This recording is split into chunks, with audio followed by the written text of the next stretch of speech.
Voilà. Je m'appelle Annick Le Guerrer, je suis anthropologue, philosophe et historienne du parfum. Et je travaille depuis plus de 35 ans maintenant sur l'odorat, les odeurs et le parfum. Et j'ai voulu rendre à l'odorat, qui était considéré encore dans les années 80 comme un sens inférieur, j'ai voulu rendre à l'odorat ses lettres de noblesse en montrant que c'était non pas un sens inférieur, le parent pauvre des sens, mais un sens extrêmement important, et on en est conscient aujourd'hui. Et j'ai voulu aussi montrer que le parfum était une substance vitale qui avait été dotée de très très grands pouvoirs, d'où son importance au fil des millénaires. Aujourd'hui, évidemment, le parfum est en très grande partie dépossédé de ses grands pouvoirs qu'il a eus dans le passé, mais s'il continue de nous fasciner aujourd'hui, c'est parce qu'on en garde la trace inconsciente des formidables pouvoirs dont il a été doté au cours des millénaires. Mon parcours, eh bien, lorsqu'il a fallu que je cherche un sujet de thèse en anthropologie, il n'y avait rien sur le parfum, rien sur l'odorat, rien sur les odeurs. Et ça, c'était dans les années 88. Et donc, il fallait que j'avais un terrain vierge, un créneau vierge. Et je me suis appliquée à faire une thèse sur le sang et l'encens, essai anthropologique sur l'odorat, les odeurs et le parfum. Et c'était un scoop en fait, parce que travailler sur l'odorat, les odeurs et le parfum, dans ces années-là, ce n'était pas très bien vu. Il aurait mieux valu que je travaille sur des sujets plus consensuels, plus classiques. L'odorat était à cette époque un sens qui était considéré comme inférieur.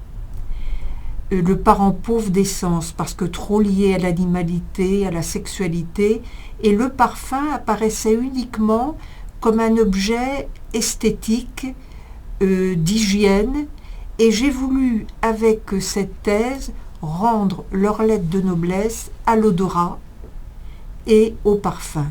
À l'odorat, en montrant que c'était un sens qui, contrairement à ce qu'avaient dit les philosophes, les psychanalystes, était un sens fondamental qui établissait un contact fusionnel avec le monde, avec autrui, que c'était aussi le sens de l'intuition, qu'il jouait un très grand rôle dans les relations sociales. Je ne peux pas le blairer, je ne peux pas le sentir, je ne peux pas le piffer. Donc c'était un sens du contact extrêmement important, qui jouait un grand rôle aussi dans la connaissance du monde. La première relation que le nouveau-né établit avec sa mère, c'est une relation olfactive, et que donc l'odorat, loin d'être un sens négligeable, était un sens fondamental. Aujourd'hui d'ailleurs, il y a un revirement à 180%, et les odeurs sont partout. Le marketing olfactif s'est beaucoup développé, les odeurs entrent dans les hôpitaux, les prisons, la vie culturelle, les expositions.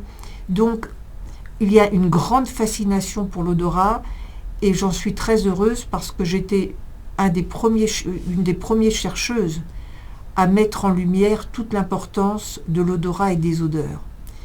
Alors, en ce qui concerne le parfum, comme je vous le disais, il y avait un terrain vierge parce que le parfum était considéré comme un objet de consommation au sein de l'industrie du luxe, mais les pouvoirs extraordinaires qui ont été accordés au parfum n'avaient pas encore été mis en lumière, notamment des pouvoirs curatifs.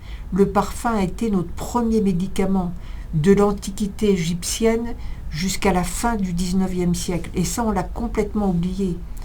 Si on continue d'être fasciné par le parfum, c'est parce que le parfum a joué un rôle considérable dans les siècles passés, dans nos sociétés. On se soignait, comme je vous le disais, avec le parfum.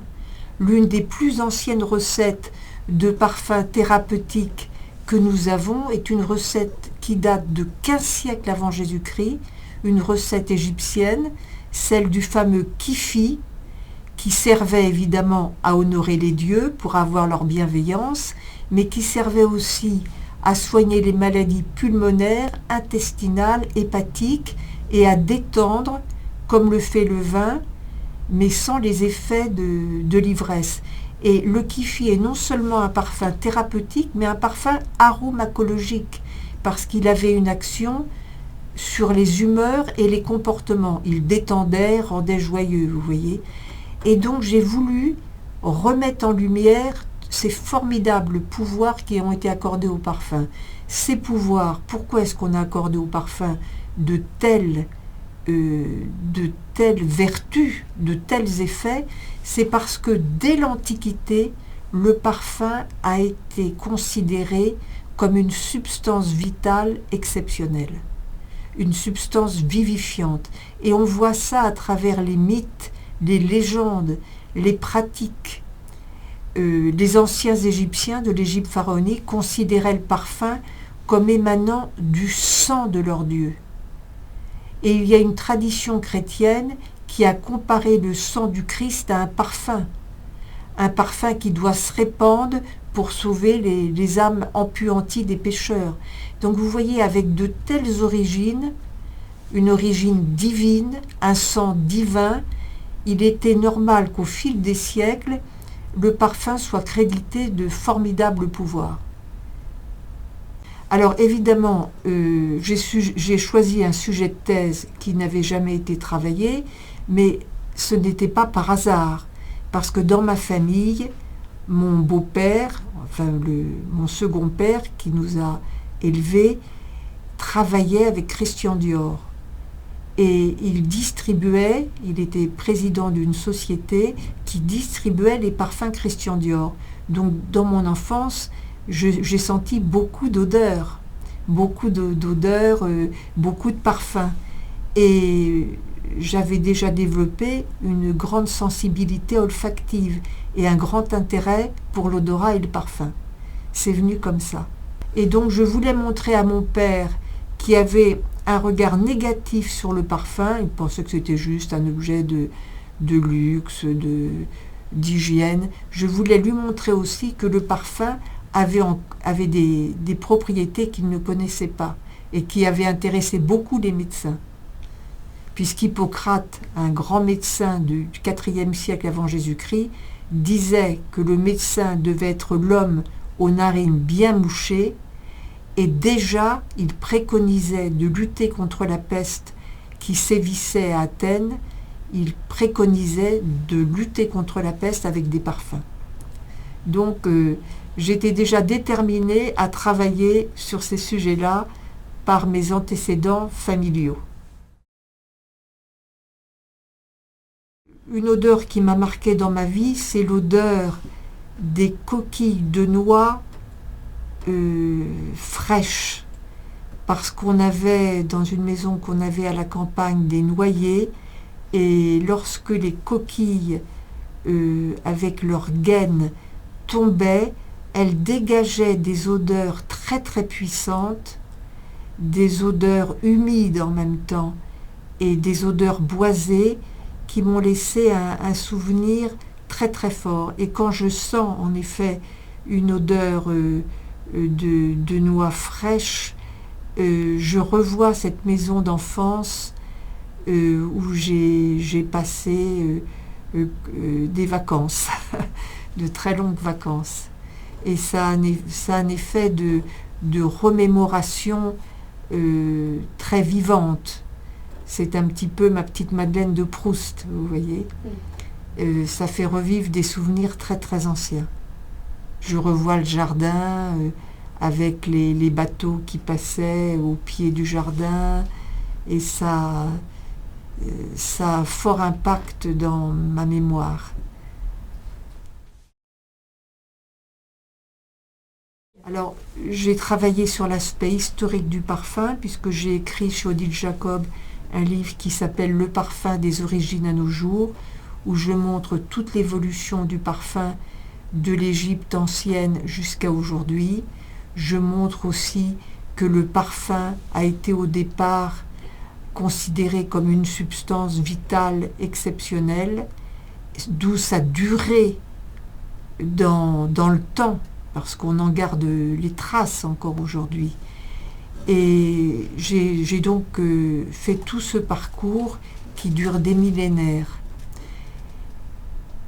Vous voulez que j'en parle davantage? Alors la première grande révolution du parfum, c'est l'arrivée de la distillation, une pratique qui nous vient des Arabes et qui ensuite a été perfectionnée en Europe à Salerne et à Montpellier.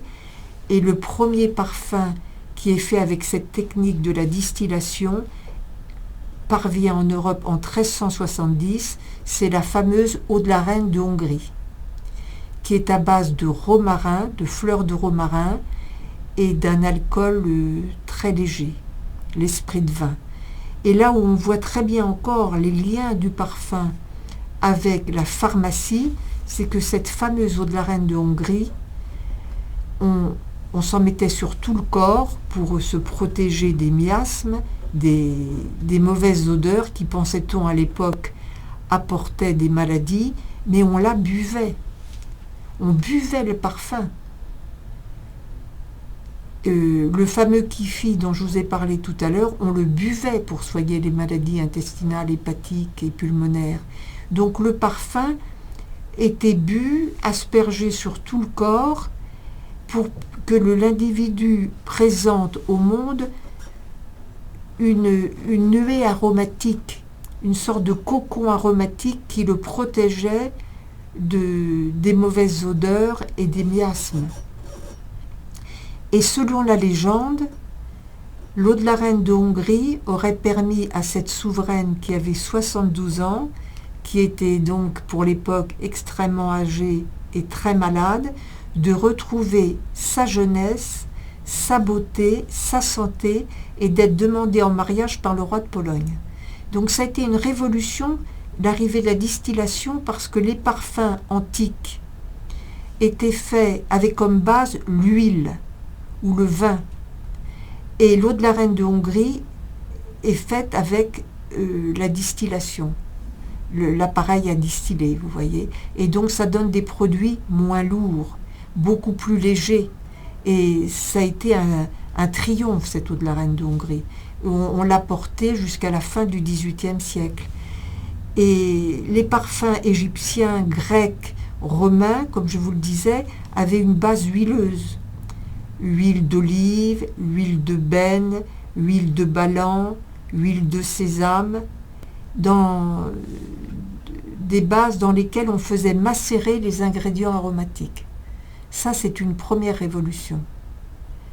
La seconde grande étape dans la parfumerie, c'est évidemment l'arrivée de la synthèse dans la seconde partie du XIXe siècle.